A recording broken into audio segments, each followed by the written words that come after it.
Welcome back to NXN English, your passport to improving your English through captivating stories. And today, I'm going to share a story about a time I got completely lost in London. It was definitely a memorable experience and hopefully a little bit relatable for anyone who's traveled to a new city. So, there I was in London for the very first time, and Buckingham Palace was definitely on my must-see list. I felt prepared. I had my smartphone with a map app, those GPS things that are supposed to make everything easy. No problem, I thought. I'll just follow the directions. I was feeling pretty confident about navigating a new city all on my own. I stepped off the tube, the London Underground, at a station that looked close to Buckingham Palace on the map.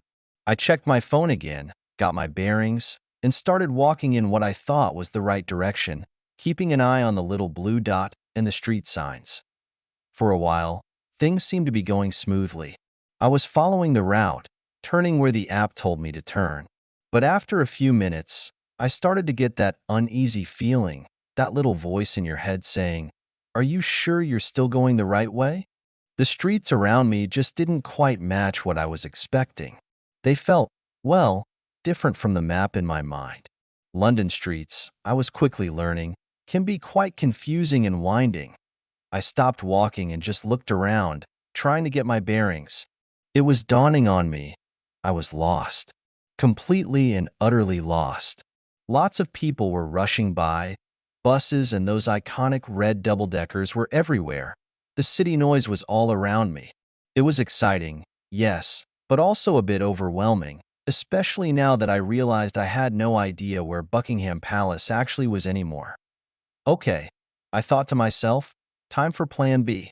I needed help. I scanned my surroundings and saw a woman standing near a bus stop. She looked friendly enough. Taking a deep breath, I decided to swallow my pride and ask for directions. I approached her and started to explain my predicament, that I was trying to find Buckingham Palace but had clearly gone astray. The woman listened patiently as I explained my lost tourist situation. Then, in a very clear London accent, she told me, very politely but very firmly, that I was going in completely the wrong direction. She gave me clear instructions to turn around, head back towards the tube station, and then take the first left after a particular landmark. She reassured me I couldn't miss the palace once I was on the right path.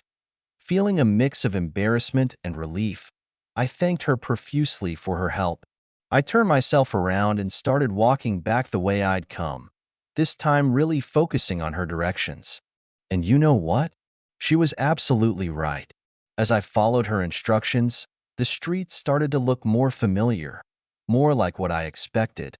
And then, just like she said, there it was. Suddenly, in the distance, I saw this magnificent, grand building, much bigger than I'd imagined, with flags waving proudly. Buckingham Palace. I felt a huge wave of relief wash over me, and a big smile spread across my face.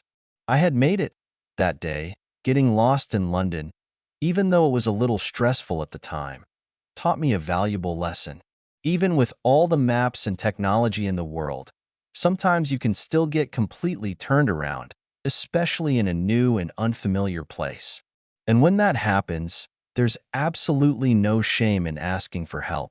In fact, it's often the best and quickest way to find your way again.